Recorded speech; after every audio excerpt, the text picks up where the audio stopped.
सेठ गेंदा सुबह सुबह गर्मा गर्म पूरी और सब्जी खा रहा था। तभी अचानक से गेंदा अपना पेट पकड़ लेता है। आज क्या हुआ? मैंने तो पहले ही कहा था 70 पूरियां खा चुके हो, अब बस भी करो वरना किसी दिन पेट फट जाएगा आपका। अरे नहीं नहीं, अभी तो मेरे पेट का एक कोना भी नहीं भरा है और तुम कह रही हो बस करो। वो तो पूरियां खाते हुए मुझे गैस बन गई है। छी छी छी, शुरू हो गया इनका परमाणु बम। अब से रात तक बस मिसाइलें दागते रहेंगे ये।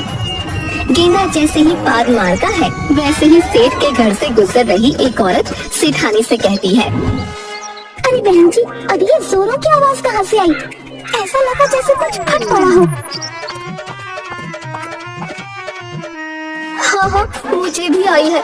मुझे भी ऐसा लगा कि न जाने अचानक से भूकंप आ गया है, लेकिन समझ नहीं आ रहा कि क्या फटा है। जो भी था बड़ा डरावना था। खैर छोड़िए। उस औरत के जाने के बाद सेठानी अपने पति से कहती है, सुन लिया ना आपने? आप इंसान नहीं है बल्कि धरती पर चलता फिरता इंसानों के रूप में एक बोझ है, बोझ। अरे आप तो खाना भी 30 लोगों के बराबर खाते हैं और बाकी इंसानों की तरह कुछ भी नॉर्मल नहीं है आपका। अरे पैसा मेरा, खाना मेरा, खाता मैं हूँ और मिसाइलें भी मेरी, तो दिक्कत भला उस औरत को क्यों थी? उसे दिक्कत नहीं थी। उस बेचारी को तो पता भी नहीं था कि जिस आवाज को वो भूकंप समझ बैठी है वो मेरे पति के पेट से निकल रही है। गेंदा सेठ था तो धनी, लेकिन खाने पीने के मामले में उसका मुकाबला गांव में कोई नहीं कर सकता था।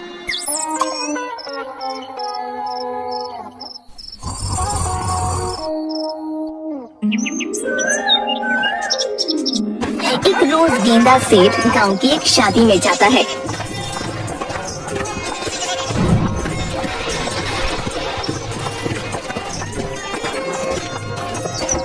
सुनिए जी, यहाँ हम सिर्फ न्योता देने आए हैं। अगर आपने शादी में किसी भी चीज पर हाथ लगाया तो मैं यहाँ से चली जाऊंगी। पिछली बार का याद है ना, आपने 50 लोगों का खाना अकेले खाया था और उस शादी में खाना कम पड़ गया था। अरे तो मुझे कोई जब भी शादी में बुलाता है उसे ये तो सोचना चाहिए ना कि मेरे शरीर के हिसाब से और मेरी खुराक के हिसाब से मुझे 50 लोगों का खाना तो लगता ही है। अरे गांव वालों की मजबूरी है कि तुम्हें अपनी बेटी या बेटे की शादी में बुलाते हैं, क्योंकि उन्हें तुमसे उधार पैसे लेने होते हैं, वरना तो तुम्हें कोई पूछे भी ना। आधे लोगों का खाना तो तुम ही खा जाते हो।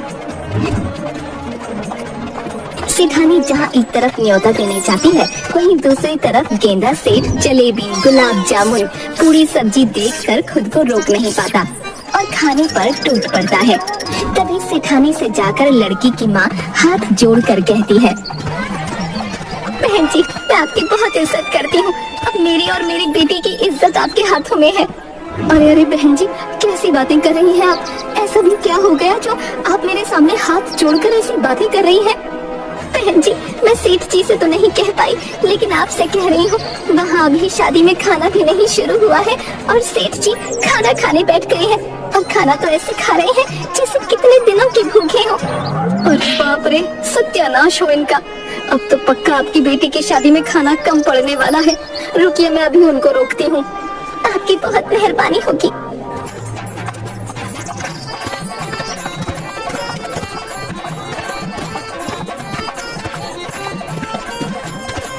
अब सेठानी जैसे तैसे सेठ गेंदा को खाने से उठाती है और घर लेकर आती है।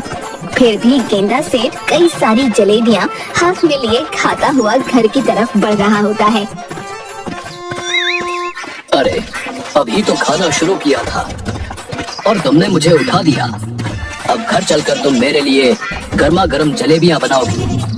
अरे जिंदगी भर तो खाना बनाते बनाते मेरी उम्र बीती है और तुम्हें शर्म नहीं आई कि गरीब बाप की बेटी की शादी में खाना खाने बैठ गए? अगर आज शादी में खाना खत्म हो जाता तो उनकी क्या ही इज्जत रह जाती। ये भी तुम सही कह रही हो। अच्छा हुआ तुमने मुझे रोक लिया। सेठ जलेबियां खा चुका था। तभी रास्ते उसे एक छोटा सा बच्चा लॉलीपॉप खाते हुए देखा, जिसकी लॉलीपॉप छीनकर सेठ झट से अरे रोए ना तो और क्या करे। सेठ जी को जरा देखो, मेरे बच्चे की चीज छीनकर खा गए। राम राम राम, ऐसा सेठ ना देखा मैंने। अरे कितने लालची हो गए हो आप, बच्चों की चीजें छीन कर खा रहे हो। शर्म कर लो या चुल्लू भर पानी में डूब कर मर जाओ। ऐसा पति क्यों लिख दिया भगवान ने मेरी किस्मत में। गेंदा सेठ की आदत थी कि वो जहाँ खाने पीने वाली चीज देखता वहीं बैठ जाया करता। चाय की दुकान पर जाकर एक बार में 20-20 कप चाय पी जाता। समोसे की दुकान पर जाकर एक बार में 60 से 70 समोसे खा जाता। मेहमानों के घर जाकर मेहमानों के घर का खाना खत्म कर देता। अब सेठ से तो सभी परेशान थे।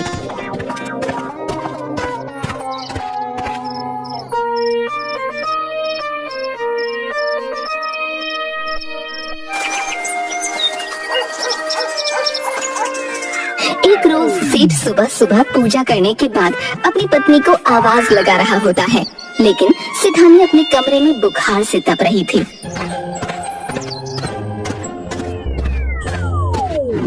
आज मेरे अंदर इतनी हिम्मत नहीं कि मैं तुम्हारे लिए खाना बना पाऊं, माफ करना मुझे। इसका मतलब आज खाना नहीं मिलेगा मुझे? अरे मुझे तो रात से ही भूख लगी थी, वो तो मैंने तुम्हें उठाया नहीं। अब सुबह खाना नहीं खाऊंगा तो मुझे चक्कर आ जाएंगे। देखिए जी, मैं खाना नहीं बना सकती, आप बाहर जाकर कुछ खा लीजिए। लेकिन तुमने मुझे कहा था कि आज तुम गर्मा गर्म आलू की पकौड़ियाँ बनाने वाली हो। हे गणपति बप्पा, मेरी पत्नी को ठीक कर दो, फिर मैं जंगल जाकर हाथियों को केले खिलाकर आऊंगा। इतना कहकर गेंदा सेठ घर से निकल जाता है और बाहर समोसे, पकौड़े, चाय ये सब खाकर अपना पेट फुल कर लेता है। अब सेठ इतना ज्यादा खा चुका था कि उससे चला भी नहीं जा रहा था। जैसे तैसे सेठ गेंदा घर की तरफ निकल पड़ता है, लेकिन तभी अचानक एक जोरदार आवाज आती है और गेंदा सेठ गड्ढे में गिर जाता है। अरे कोई तो मुझे निकालो, कोई तो मेरी मदद करो, मैं गड्ढे में गिर गया हूँ। अरे अरे कोई मेरी आवाज सुन रहा है?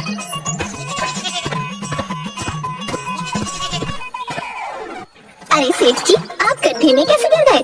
जरूर मेरे बेटे की हाई लगी होगी, उस दिन उसका लॉलीपॉप छीनकर जो खाया था आपने। अरे बहन, गलती हो गई मुझसे, मुझे बाहर निकालो। अरे तुम्हें निकालने के लिए तो बुलडोजर मंगवाना पड़ेगा, गांव के बेचारे दुबले पतले लोगों को मारना थोड़ी है। अरे जरा सेठ जी को गड्ढे से निकाल दो, सेठ जी गड्ढे में गिर गए हैं। अरे आलू निकालते निकालते जमीन को ज्यादा खोद दिया, दिखाई नहीं दे रहा है कि गड्ढे में गिर गया हूँ। अरे गुस्सा मत करिए सेठ जी, आराम से आराम कीजिए, मुझे जरा अस्पताल जाना है। ताऊ चले जाओ यहाँ से। अरे अरे कोई बुलाओ किसी बुलडोजर को, अरे मेरा दम घुटता है यहाँ।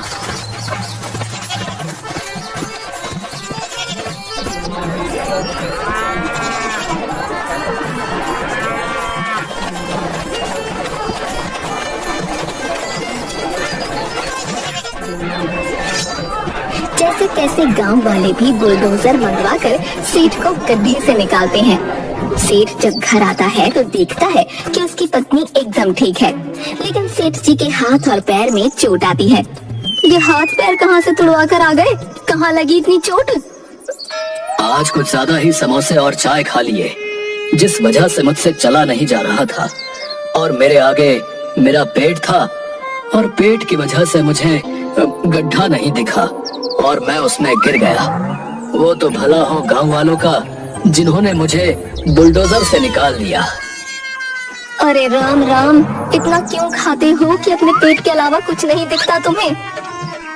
अच्छा ठीक है, अभी मुझे ताना देना बंद करो। अब तुम ठीक हो गई हो तो मैं जरा जंगल होकर आऊं और हाथियों को केला खिला दूं। गणपति बप्पा से मन्नत मांगी थी। इतना कहकर कई सारे दर्जन केले लेकर गेंदा सेठ जंगल की तरफ निकल पड़ता है।